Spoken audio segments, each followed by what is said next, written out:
I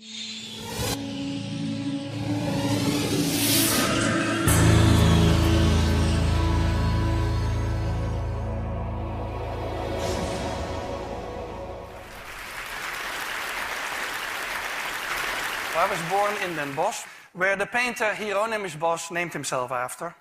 And so I've always been very fond of this painter, who lived and worked in the 15th century. And what is interesting about him in relation to morality is he lived at a time where religion's influence was waning, and he was sort of wondering, I think, what would happen with society if there was no religion or if there was less religion. And so he painted this famous painting, The Garden of Earthly Delights, which some have interpreted as being humanity before the fall, or being humanity without any fall at all.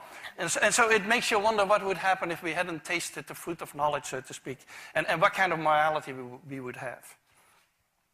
Much later, as a student, I went to a very different garden, a zoological garden in Arnhem, where we keep chimpanzees. This is me at an early age with a baby chimpanzee.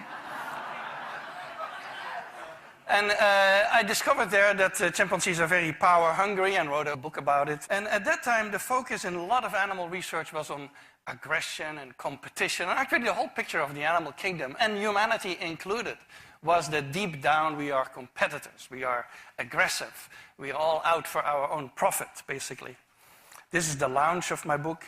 I'm not sure how well the chimpanzees read it, but they surely seemed interested in the book. Now, in the process of doing all this work on power and dominance and aggression and so on, I discovered that chimpanzees reconcile after fights. And so what you see here is two males who have had a fight. They ended up in a tree, and one of them holds out a hand to the other. And about a second after I took the picture, they came together in the fork of the tree, and they kissed and embraced each other. Now, this is very interesting, because at the time, everything was about competition and aggression, and so it wouldn't make any sense. The only thing that matters is that you win or that you lose. But why would you reconcile after a fight? That doesn't make any sense. This is the way bonobos do it. Bonobos do everything with sex, and so they also reconcile with sex. But the principle is exactly the same. The principle is that you have a valuable relationship that is damaged by conflict, so you need to do something about it. And so my whole picture of the animal kingdom, and including humans also, started to change at that time. So we have this image in political science, economics, the humanities, philosophy for that matter, that man is a wolf to man. And so deep down our nature is actually nasty. I think it's a very unfair image for the wolf. The wolf is after all a very cooperative animal, and that's why many of you have a dog at home, which has all these characteristics also. And it's very unfair to humanity, because humanity is actually much more cooperative and empathic than they're given credit for. And so I started getting interested in those issues and studying that in other animals.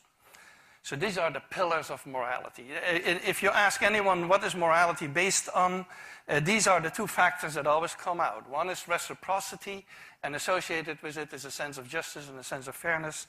And the other one is empathy and compassion. And human morality is more than this. But if you would remove these two pillars, there would be not much remaining, I think, and so they're absolutely essential. So let me give you a few examples here. This is a very old video from the Turkish Primate Center where they trained chimpanzees to cooperate. So this is already about 100 years ago that we were doing experiments on cooperation. And what you have here is two young chimpanzees who have a box, and the box is too heavy for one chimp to pull in. And of course there's food on the box, otherwise they wouldn't be pulling so hard. And so they're bringing in the box. And you can see that they're synchronized. You can see that they work together. They pull at the same moment. It's already a big advance over many other animals who wouldn't be able to do that. And now you're going to get a more interesting picture, because now one of the two chimps has been fed. So one of the two is not really interested in the task anymore.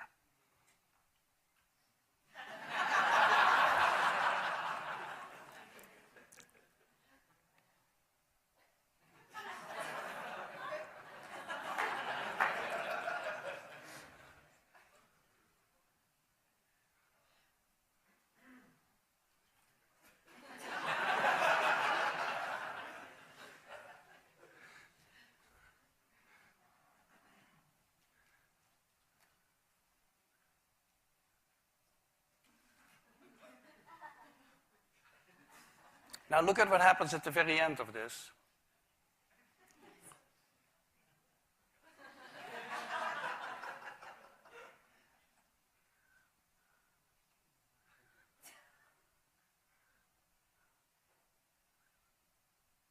He takes basically everything. So there are two interesting parts about this. One is that the chimp on the right has a full understanding he needs the partner, so full understanding of the need for cooperation. The second one is that the partner is willing to work even though he's not interested in the food. Why would that be? Well, that probably has to do with reciprocity. There's actually a lot of evidence in primates and other animals that they return favors. And so he will get a return favor at some point in the future. And so that's how this all operates. We do the same task with elephants. Now, with elephants, it's very dangerous to work with elephants. And another problem with elephants is that you cannot make an apparatus that is too heavy for a single elephant. Now you can probably make it, but it's going to be a pretty clumsy apparatus, I think. And so what we did in their case, we do these studies in Thailand with Josh Plotnick, is we have an apparatus around of which there's a rope, a single rope. And if you pull on this side of the rope disappears on the other side. So two elephants need to pick it up at exactly the same time and pull. Otherwise, nothing is going to happen, and the rope disappears. And so the first tape you're going to see is two elephants who are released together, arrive at the apparatus is on the left, with food on it. And so they come together, they arrive together, they pick it up together, and they pull together. So it's actually fairly simple for them. There they are.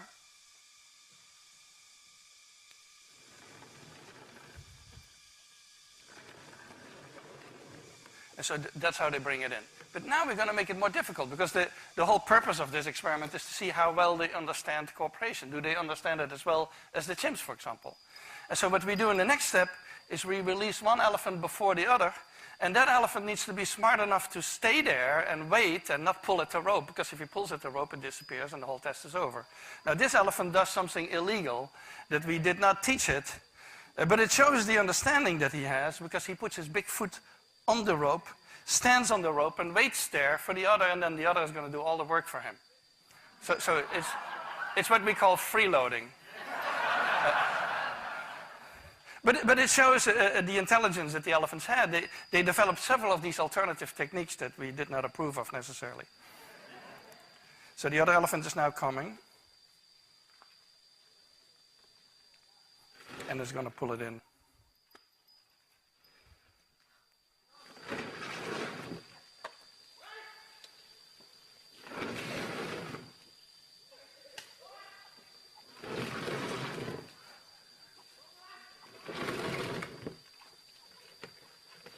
Now look at the other. The other doesn't forget to eat, of course. This was the cooperation reciprocity part. Now something on empathy. Empathy is my main topic at the moment of research. And empathy has sort of two qualities. One is the understanding part of it. This is just a regular definition, the ability to understand and share the feelings of another. And the emotional part. And so empathy has basically two channels. One is the body channel. If you talk with a sad person, you're going to adopt a sad expression and a sad posture, and before you know it, you feel sad. And that's sort of the body channel of emotional empathy, which many animals have. Your average dog has that also. That's actually why people keep mammals in the home and not turtles or snakes or something like that, who don't have that kind of empathy. And then there's a cognitive channel, which is more that you can take the perspective of somebody else. And that's more limited. There's few animals. I think elephants and apes can do that kind of thing, but there are very few animals who can do that.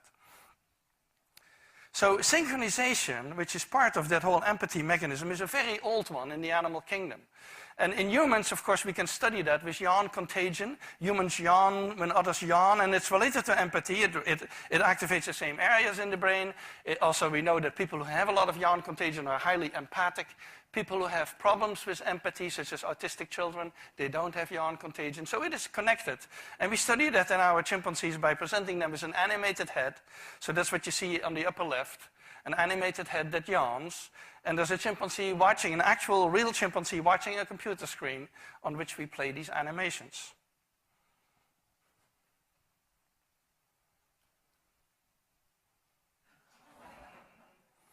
And so yawn contagion, that you're probably all familiar with, and maybe you're going to start yawning soon now, is something that we share with other animals. And that's related to that whole body channel of synchronization that underlies empathy. And that is universal in the mammals, basically. Now, we also study more complex expressions. This is consolation. This is a male chimpanzee who has lost a fight, and he's screaming, and a juvenile comes over and puts an arm around him and calms him down. That's consolation. It's very similar to human consolation. And consolation behavior, it's empathy-driven. That's actually the way they study empathy in human children, is to instruct a family member to act distressed, and then they see what young children do. And so it is related to empathy, and that's the kind of expressions we look at.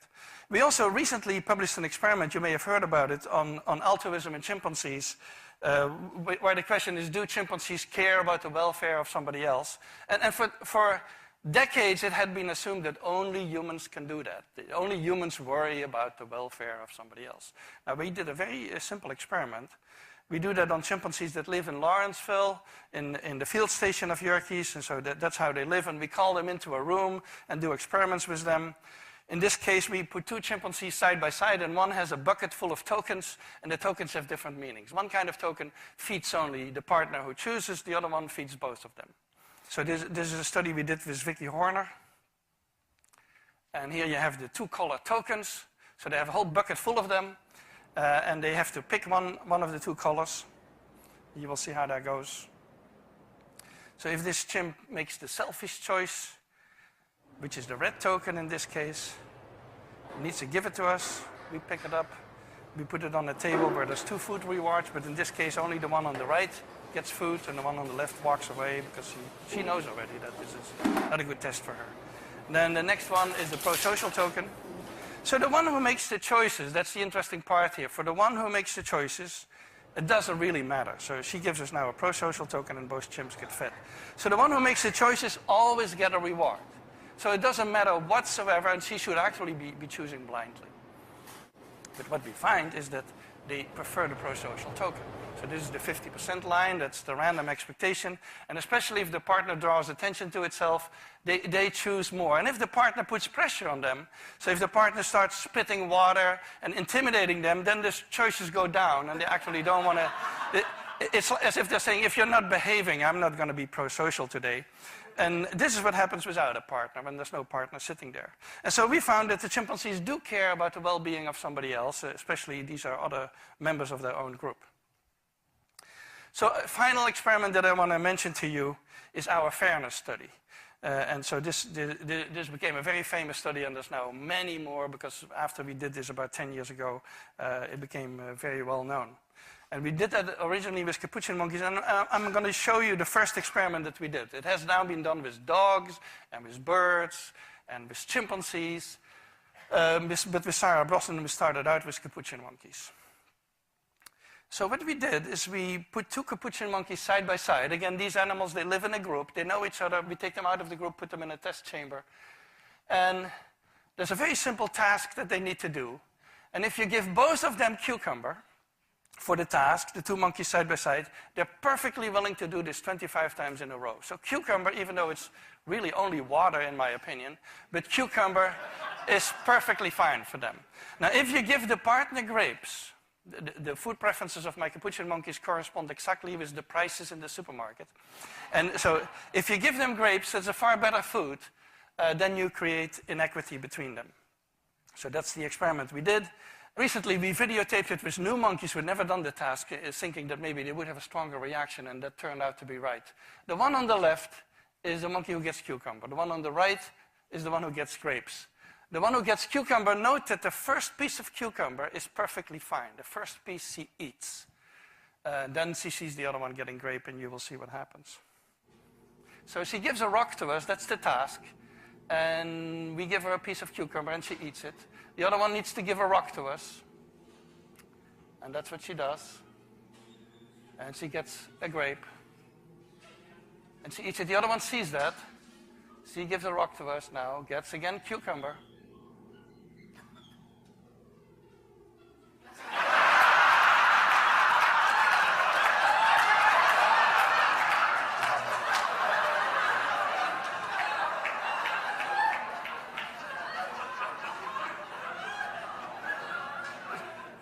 She tests the rock now against the wall. She needs to give it to us. And she gets cucumber again.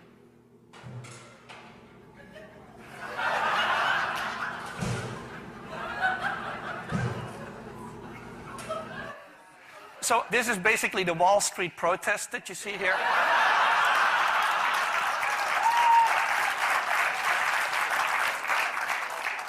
Let me tell you, I still have 2 minutes left. Let me tell you a funny story about this.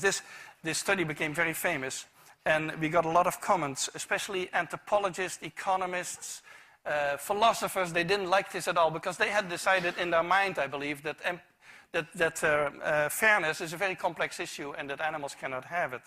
And so one philosopher even wrote us that it was impossible that monkeys had a sense of fairness because fairness was invented during the French Revolution. So, now, and another one wrote a whole chapter saying that he would believe it had something to do with fairness if the one who got grapes would refuse the grapes. Now, the funny thing is that Sarah Brosnan, who's been doing this with chimpanzees, had a couple of combinations of chimpanzees where indeed the one who would get the grape would refuse the grape until the other guy also got a grape. So we're getting very close to the human sense of fairness, and I think philosophers need to rethink their philosophy for a while. So let me summarize. I believe there's an evolved morality. I think morality is much more than what I've been talking about, but it would be impossible without these ingredients that we find in other primates, which are empathy and consolation, pro-social tendencies, and reciprocity and a sense of fairness. And so we work on these particular issues to see if we can create a morality from the bottom up, so to speak, without necessarily God and religion involved, and to see how we can get to an evolved morality. And I thank you for your attention.